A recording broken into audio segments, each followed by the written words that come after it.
अलख निरंजन आदेश गोरखनाथाय नमः। ओम कंठवसे सरस्वती हृदयं देव महेशा भक्ति अक्षर ज्ञान को ज्योता कला प्रकाशा सिद्ध गौरी नंद गणेशा बुध को विनायका समरिये बल को सिमरिये हनुमंत रिद्धि सिद्धि को ईश्वर महादेव जी समरिये श्री गंगा गौरी पार्वती माय जी की तुम्हारे कंत उमा गौरी गिरिजा पार्वती भस्मांते देवी हिरण्यमनुवना कुंकुमा केशर कस्तूरी मिला कुपिया तिस्ते भया एकटिका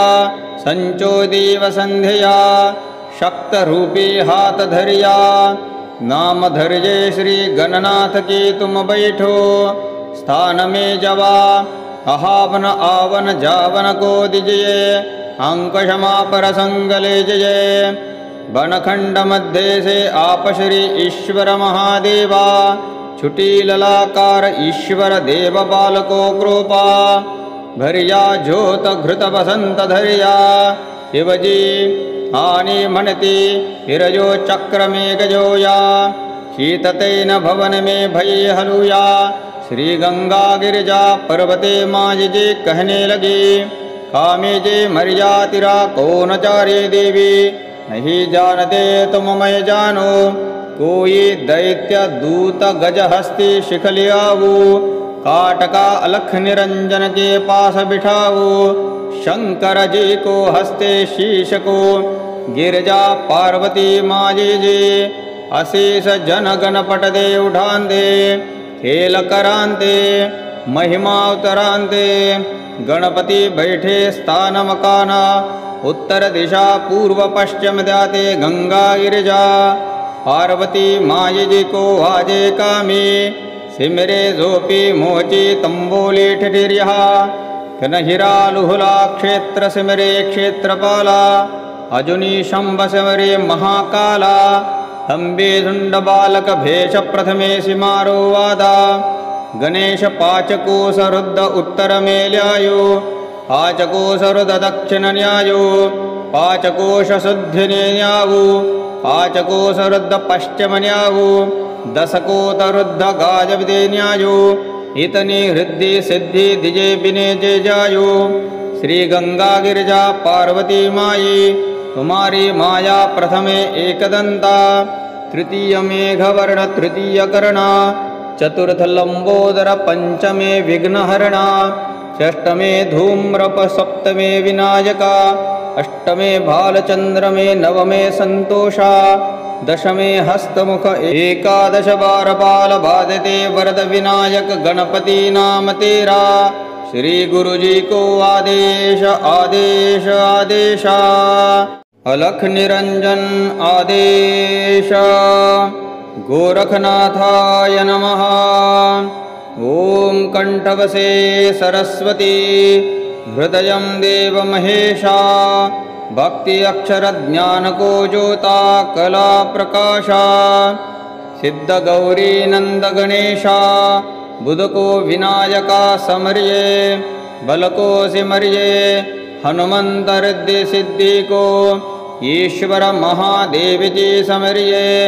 श्री गंगा गौरी पार्वती माय जी की तुम्हारे कंत उमा गौरी गिरिजा पार्वती भस्मांते देवी हिरण्यमनुवना कुंकुमा केशर कस्तूरी मिला कुपिया तिस्ते भया एकटिका संचोदीव संध्या शक्त रूपी हाथ धरिया नाम धरिये श्री गणनाथ की तुम बैठो स्थान में जवा अहावन आवन जावन को दिजिए अंक क्षमा पर संगले जये बनखंड मध्य से आप श्री ईश्वर महादेवा छुटी ललाकार ईश्वर देव बालको कृपा भरिया ज्योत घृत बसंत धरिया शिवजी आनी मनति हिरजो चक्र में गजोया शीततेन भवन में भय हलुया श्री गंगा गिरिजा पर्वते माज जे कहने लगी, कामे जे मर्या तिरा कौन चारे देवी, नहीं जानते तुम मैं जानो, कोई दैत्य दूत गज हस्ती शिखलियावो, काटका अलख निरंजन के पास बिठावो, शंकर जी को हस्ते शीश को, गिरजा पार्वती माजे जे, अशेष जन गणपट दे उठांदे, खेल करांते महिमा उतरांते, गणपति बैठे स्थान मकाना, उत्तर दिशा पूर्व पश्चिम द्याते गंगा गिरिजा, पार्वती माय जी को आजे कामी, सिमरे जोपी मोची तंबोली ठिठिर्यः, कनहिरा लुहुला क्षेत्र सिमरे क्षेत्रपाला, अजुनी शंभ सिमरे महाकाला, अंबे झुंड बालक भेष प्रथमे सिमारो वादा, गणेश पाचकोश रुद्र उत्तर में ल्यायो, पाचकोश रुद्र दक्षिण न्यायो, पाचकोश शुद्धि न्यावो, पाचकोश रुद्र पश्चिम न्यावो, दशकोत रुद्र गाजविदे न्यायो, इतनी हृदय सिद्धि दिजे बिने जे जायो, श्री गंगा गिरिजा पार्वती माई, तुम्हारी माया प्रथमे एकदंता, तृतीय मेघवर्ण तृतीय कर्णा, चतुर्थ लंबोदर पंचमे विघ्नहरणा,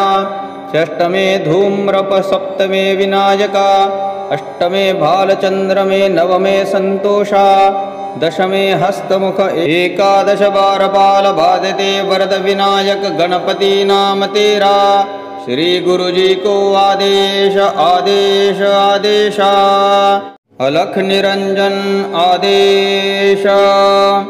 गोरखनाथाय नमः। ओम कंठवसे सरस्वती,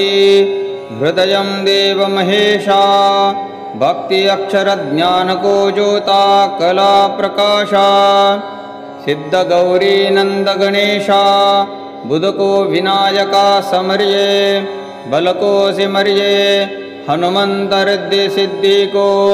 ईश्वर महादेव जी समरिये, श्री गंगा गौरी पार्वती माय जी की, तुम्हारे कंत उमा गौरी, गिरिजा पार्वती, भस्मांते देवी, हिरण्यमनुवना कुंकुमा, केशर कस्तूरी मिला कुपिया, तिस्ते भया एकटिका, संचोदीव संध्या, शक्त रूपी हाथ धरिया, नाम धरिये श्री गणनाथ की तुम बैठो, स्थान में जवा, अहावन आवन जावन को दिजिए, अंकुशमा पर संगले जये, बनखंड मध्य से आप श्री ईश्वर महादेवा, छुटी ललाकार ईश्वर देव बालको कृपा, भरिया ज्योत घृत बसंत धरिया, शिवजी आनी मनति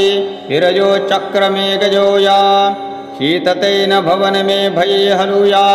श्री गंगा गिरिजा पर्वते माज जे कहने लगी, कामे जे मर्या तिरा कौन चारे देवी, नहीं जानते तुम मैं जानो, कोई दैत्य दूत गज हस्ती शिखलियावो, काटका अलख निरंजन के पास बिठावो, शंकर जी को हस्ते शीश को, गिरजा पार्वती माजी जी, अशेष जन गणपट दे उठांदे, खेल करांते महिमा उतरांते, गणपति बैठे स्थान मकाना, उत्तर दिशा पूर्व पश्चिम द्याते गंगा गिरिजा, पार्वती माई जी को आजे कामी, सिमरे जोपी मोची तंबोली ठिठिर्यः,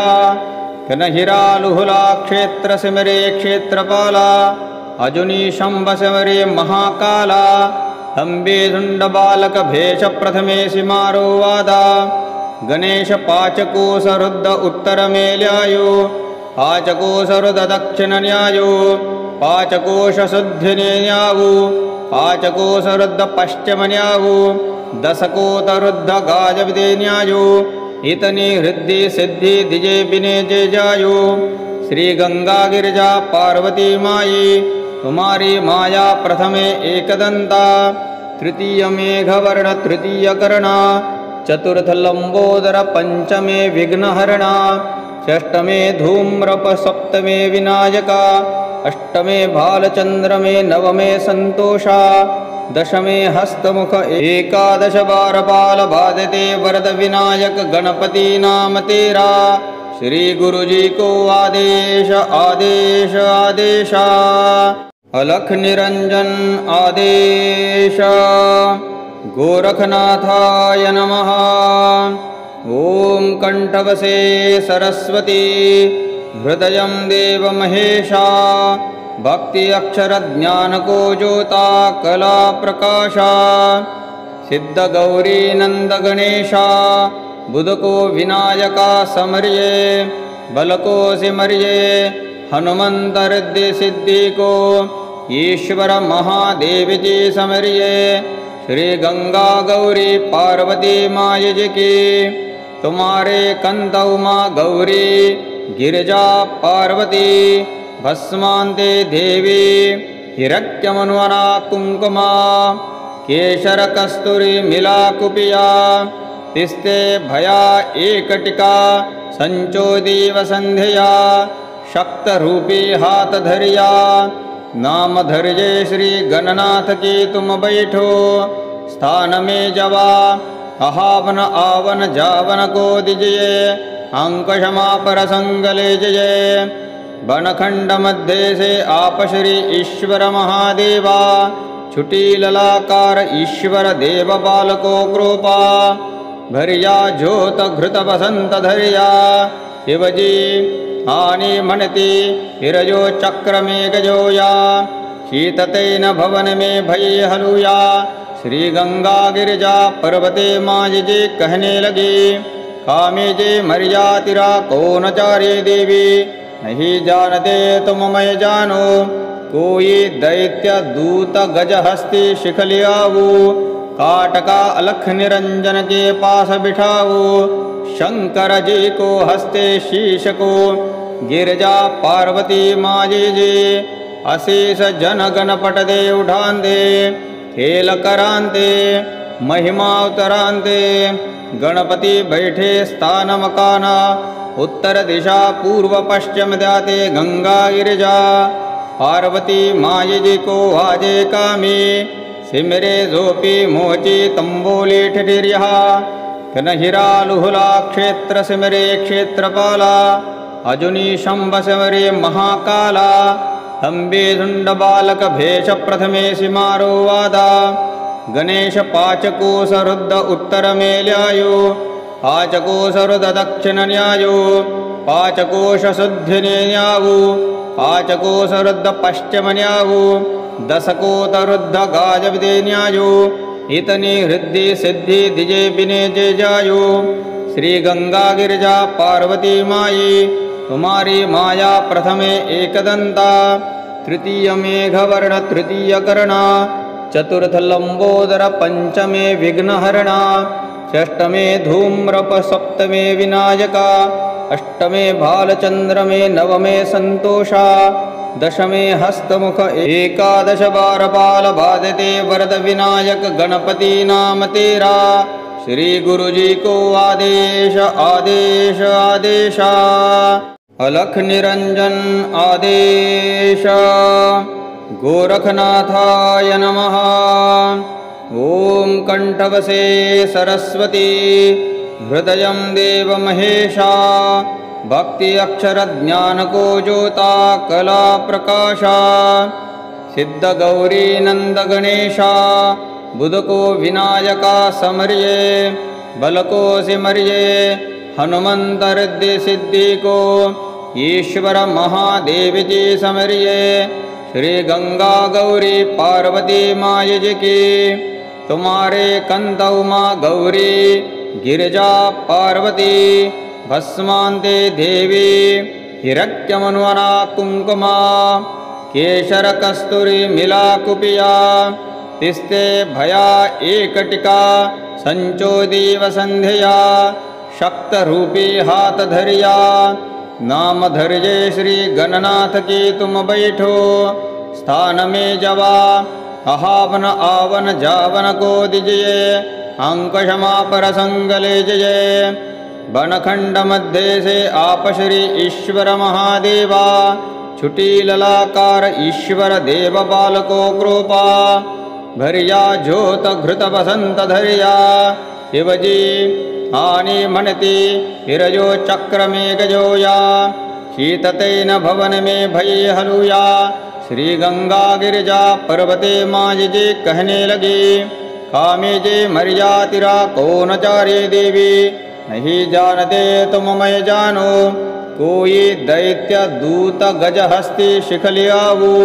काटका अलख निरंजन के पास बिठाओ शंकर जी को हस्ते शीश को गिरजा पार्वती माजी जी अशेष जन गण पट दे उठांदे खेल करांते महिमा उतरांते गणपति बैठे स्थान मकाना उत्तर दिशा पूर्व पश्चिम द्याते गंगा गिरिजा पार्वती माई जी को वाजे कामी सिमरे जोपी मोची तंबोली ठिठिर्या कनहिरा लुहुला क्षेत्र सिमरे क्षेत्रपाला अजुनी शंभ सिमरे महाकाला हंबे झुंड बालक भेष प्रथमे सिमारो वादा गणेश पाचकोश रुद्ध उत्तर में ल्यायो पाचकोश रुद्ध दक्षिण न्यायो पाचकोश शुद्धि न्यावो पाचकोश रुद्ध पश्चिम न्यावो दशकोत रुद्ध गाजविदे न्यायो इतनी हृदि सिद्धि दिजे बिने जे जायो श्री गंगा गिरिजा पार्वती माई तुम्हारी माया प्रथमे एकदंता तृतीय मेघवर्ण तृतीय कर्णा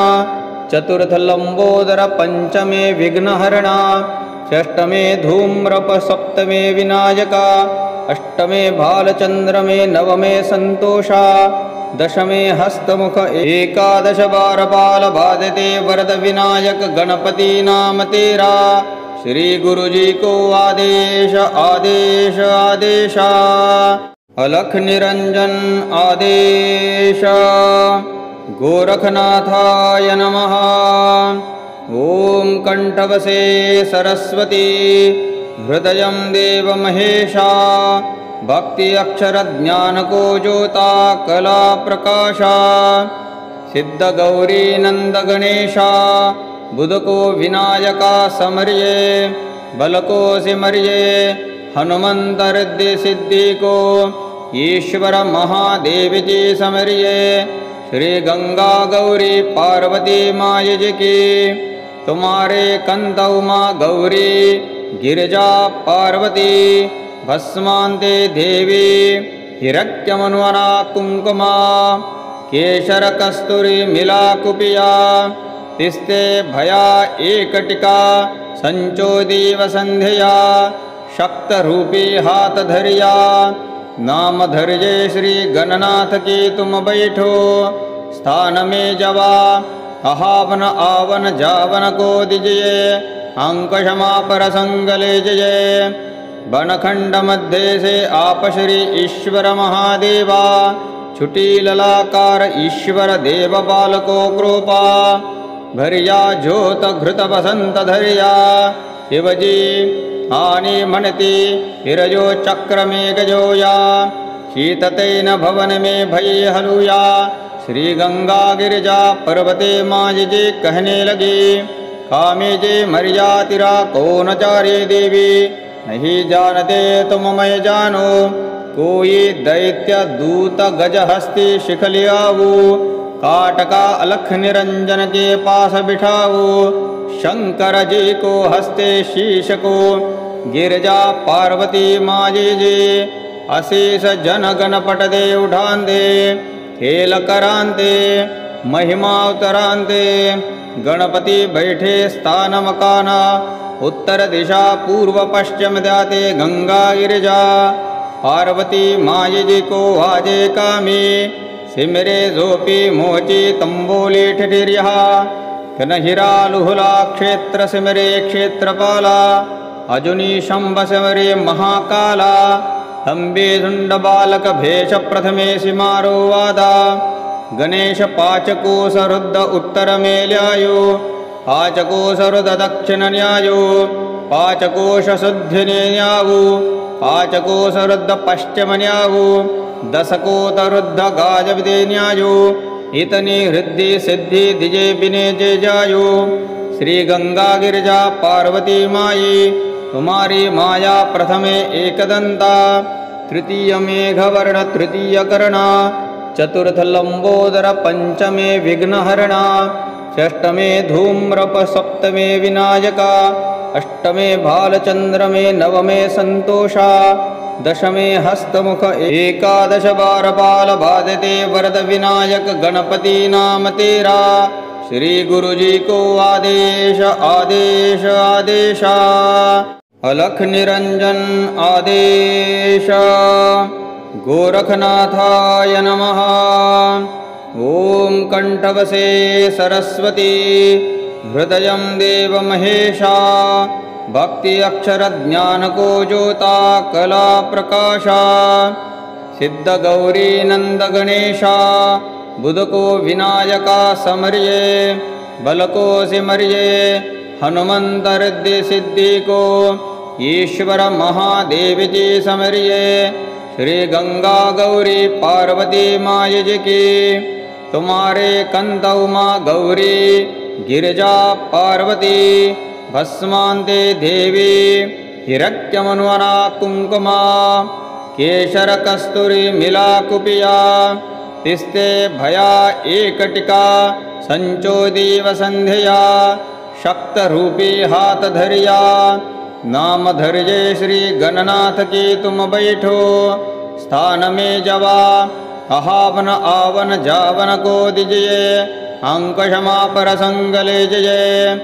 बनखंड मध्य से आप श्री ईश्वर महादेवा, छुटी ललाकार ईश्वर देव बाल को कृपा, भरिया ज्योत घृत बसंत धरिया, शिवजी आनी मनति हिरजो चक्र में गजोया, शीततेन भवन में भय हलुया। श्री गंगा गिरिजा पर्वते माज जे कहने लगी, कामे जे मरिया तिरा कौन चारे देवी, नहीं जानते तुम मैं जानो, कोई दैत्य दूत गज हस्ती शिखलियावो, काटका अलख निरंजन के पास बिठावो, शंकर जी को हस्ते शीश को, गिरजा पार्वती माजी जी, अशेष जन गण पट दे उठांदे, खेल करांते महिमा उतरांते, गणपति बैठे स्थान मकाना, उत्तर दिशा पूर्व पश्चिम जाते गंगा गिरिजा, पार्वती माई जी को आजे कामी, सिमरे जोपी मोची तंबोली ठिठिर्या, कनहिरा लुहुला क्षेत्र सिमरे क्षेत्रपाला, अजुनी शंभ सिमरे महाकाला, हंबे झुंड बालक भेष प्रथमे सिमारो वादा, गणेश पाचकोश रुद्र उत्तर में ल्यायो, पाचकोश रुद्र दक्षिण न्यायो, पाचकोश शुद्धि न्यावो, पाचकोश रुद्र पश्चिम न्यावो, दशकोत रुद्र गाजविदे न्यायो, इतनी हृदि सिद्धि दिजे बिने जे जायो। श्री गंगा गिरिजा पार्वती माई तुम्हारी माया प्रथमे एकदंता, तृतीय मेघवर्ण तृतीय कर्णा, चतुर्थ लंबोदर पंचमे विघ्नहरणा, षष्टमे धूम्रप सप्तमे विनायका, अष्टमे भालचंद्रमे नवमे संतोषा, दशमे हस्तमुख एकादश बारपाल बाधते वरद विनायक गणपति नाम तेरा। श्री गुरु जी को आदेश आदेश आदेशा, अलख निरंजन आदेश। गोरखनाथाय नमः। ओम कंठवसे सरस्वती हृदयं देव महेशा, भक्ति अक्षर ज्ञान को ज्योता कला प्रकाशा, सिद्ध गौरी नंद गणेशा, बुध को विनायका समरिये, बल को सिमरिये, हनुमंत रिद्धि सिद्धि को ईश्वर महादेव जी समरिये। श्री गंगा गौरी पार्वती माय जी की, तुम्हारे कंद उमा गौरी गिरिजा पार्वती, भस्मान्ते देवी हिरण्यमनुवना कुंकुमा, केशर कस्तूरी मिला कुपिया, तिस्ते भया एकटिका संचोदीव संध्यया शक्तरूपी हाथ धरिया नाम धरिये श्री गणनाथ की तुम बैठो स्थान में जवा अहावन आवन जावन को दिजिए अंकशमा पर संगले जये बनखंड मध्य से आप श्री ईश्वर महादेवा छुटी ललाकार ईश्वर देव बालको कृपा भरिया ज्योत घृत बसंत धरिया शिवजी आनी मनती हिरजो चक्र में गजोया शीततेन भवन में भय हलुया श्री गंगा गिरिजा पर्वते माज जे कहने लगी कामे जे मरिया तिरा कौन चारे देवी नहीं जानते तुम मैं जानो कोई दैत्य दूत गज हस्ती शिखलियावो काटका अलख निरंजन के पास बिठाओ शंकर जी को हस्ते शीश को गिरजा पार्वती माजी जी अशेष जन गण पट दे उठांदे खेल करांते महिमा उतरांते गणपति बैठे स्थान मकाना उत्तर दिशा पूर्व पश्चिम जाते गंगा गिरिजा पार्वती माई जी को आजे कामी सिमरे जोपी मोची तंबोली ठिठिर्या कनहिरा लुहुला क्षेत्र सिमरे क्षेत्रपाला अजुनी शंभ सिमरे महाकाला अंबे झुंड बालक भेष प्रथमे सिमारो वादा गणेश पाचकोश रुद्ध उत्तर में ल्यायो पाचकोश रुद्ध दक्षिण न्यायो पाचकोश शुद्धि न्यावो पाचकोश रुद्ध पश्चिम न्यावो दशकोत रुद्ध गाजविदे न्यायो इतनी हृदय सिद्धि दिजे बिने जे जायो श्री गंगा गिरिजा पार्वती माई तुम्हारी माया प्रथमे एकदंता तृतीय मेघवर्ण तृतीय कर्णा चतुर्थ लंबोदर पंचमे विघ्नहरणा षष्टमे धूम्रप सप्तमे विनायका अष्टमे भालचंद्रमे नवमे संतोषा दशमे हस्तमुख एकादश बारपाल बाधते वरद विनायक गणपति नाम तेरा श्री गुरुजी को आदेश आदेश आदेशा।